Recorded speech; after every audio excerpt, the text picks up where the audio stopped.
ನಮಸ್ಕಾರ ವೀಕ್ಷಕ ಬಂಧುಗಳೇ. ಎಸ್.ಎಂ. ಕೃಷ್ಣರವರ ಅಗಲಿಕೆಯಿಂದ ಇಡೀ ರಾಜ್ಯ ದುಃಖದಲ್ಲಿ ಮುಳುಗಿದೆ. ಅವರ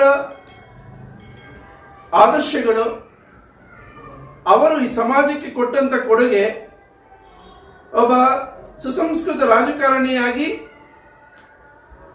ಹಲವಾರು ರಾಜಕಾರಣಿಗಳು ಬದುಕಿದರೆ ಹೀಗೆ ಬದುಕಬೇಕು ಅಂತ ಹೇಳಿಕೊಟ್ಟಂತ ವ್ಯಕ್ತಿ. ಅದನ್ನ ಇಡೀ ರಾಜ್ಯದ ಗಣ್ಯಾತಿ ಗಣ್ಯರೆಲ್ಲ ಅವರ ಆದರ್ಶಗಳನ್ನ ಸಮಾಜದ ಮುಂದೆ ಕಳೆದ 2-3 ದಿನಗಳಿಂದ ಇಟ್ಟಿದ್ದಾರೆ. ನಾನು ತುಂಬಾ ಸಣ್ಣವನು ಆ ವಿಚಾರದಲ್ಲಿ, ಆದರೆ ನನಗೆ ವೈಯಕ್ತಿಕವಾಗಿ ಆದಂತ ಅನುಭವವನ್ನ ಇಲ್ಲಿ ಒಂದು 2-3 ಅಂಶಗಳನ್ನ ಸ್ಪರ್ಶ ಮಾಡೋದಕ್ಕೆ ಇಷ್ಟಪಡ್ತೀನಿ. ಕಿದ್ವಾಯಿ ಮೆಮೋರಿಯಲ್ ಹಾಸ್ಪಿಟಲ್ ಏನಿದೆ, ಅಟಾನಮಸ್ ಬಾಡಿ, ಆ ಆಸ್ಪತ್ರೆಯಲ್ಲಿ ಕೆಲಸ ಮಾಡ್ತಿದ್ದಂತ 10 ವರ್ಷಗಳಿಂದ ಟೆಂಪರರಿ ಕೆಲಸ ಮಾಡ್ತಿದ್ರು.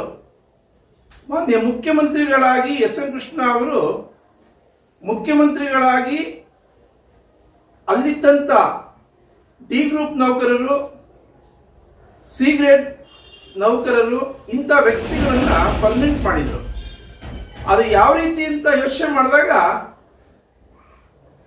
ನನ್ನ ತಾಯಿಯ ಹೋರಾಟ ಇಡೀ ರಾಜ್ಯದಲ್ಲಿ ಒಂದು ಹಲ್ಚಲ್ ಸೃಷ್ಟಿಯನ್ನು ಮಾಡಿತು. ಇಡೀ ರಾಜ್ಯದಲ್ಲಿ ಒಂದು ಅವಿಸ್ಮರಣೀಯವಾದ ಒಂದು ಸುಸಂದರ್ಭ. ಕಿದ್ವಾಯಿ ಹಾಸ್ಪಿಟಲ್ನ ನಿರ್ದೇಶಕರಾಗಿದ್ದಂತ ಕೃಷ್ಣ ಭಾರ್ಗವ ಅವರೇನೆ ಆಶ್ಚರ್ಯಪಟ್ಟರು. ಎಂತ ಹೋರಾಟ ಮಾಡಿ 10 ಜನ ನೌಕರರಿಗೆ ಏಕಾಏಕಿ ಪರ್ಮನೆಂಟ್ ಆಗೋ ರೀತಿಯಲ್ಲಿ ಹೋರಾಡಿದ್ರಿ ಅಂತೇಳಿ ಶ್ಲಾಘನೀಯ ಮಾಡಿದ್ರು. ವಿಕಾಸಸೌಧ ಹಾಗೂ ಬನಶಂಕರಿ ದೇವಾಲಯ ಎರಡನ್ನು ಒಂದೇ ದಿವಸ ಉದ್ಘಾಟನೆ ಮಾಡಿದ್ರು, ಗುದ್ದಲಿ ಪೂಜೆ ಮಾಡಿದ್ರು. ಆದರೆ ವಿಕಾಸಸೌಧ ಇಮ್ಮಿಡಿಯೇಟ್ ಕನ್ಸ್ಟ್ರಕ್ಷನ್ ಶುರುವಾಯಿತು, ಅದರ ಉದ್ಘಾಟನೆ ಕೂಡ ತರಾತುರಿಯಲ್ಲಿ ಆಯಿತು. ದುರ್ದೈವ ಅಂದ್ರೆ ಮುಜರಾಯಿ ಇಲಾಖೆಯ ಕೆಲವು ಅಕ್ಷರಸ್ಥ ಅನಕ್ಷರಸ್ಥ ಅಂತ ಏನು ಸಾಮಾನ್ಯವಾಗಿ ಹೇಳ್ತೀನಿ, ಮುಜರಾಯಿ ಇಲಾಖೆಯಲ್ಲಿ ಕೆಲವು ಅಧಿಕಾರಿಗಳಿಗೆ ಅದು ಅವತ್ತಿನ ಕಾಲಘಟ್ಟದಲ್ಲೂ ಕೂಡ ಸಾಬೀತು ಮಾಡಿದ್ರು. ಮಾನ್ಯ ಮುಖ್ಯಮಂತ್ರಿಗಳು ಎಸ್.ಎಂ. ಕೃಷ್ಣ ಅವರು ಉದ್ಘಾಟನೆ ಮಾಡಿ ಕೆಲವು ವರ್ಷಗಳ ನಂತರ ಕನ್ಸ್ಟ್ರಕ್ಷನ್ ಶುರುವಾಯಿತು. ಇದು ಸಹಜ. ಆದರೆ ಇವತ್ತು ಎಸ್.ಎಂ. ಕೃಷ್ಣ ಅವರು ಏನು ಅವರು ಅವಿಸ್ಮರಣೀಯವಾದ ಒಂದು ತುಣುಕುಗಳನ್ನು ಬಿಟ್ಟು ಹೋಗಿದ್ದಾರೆ.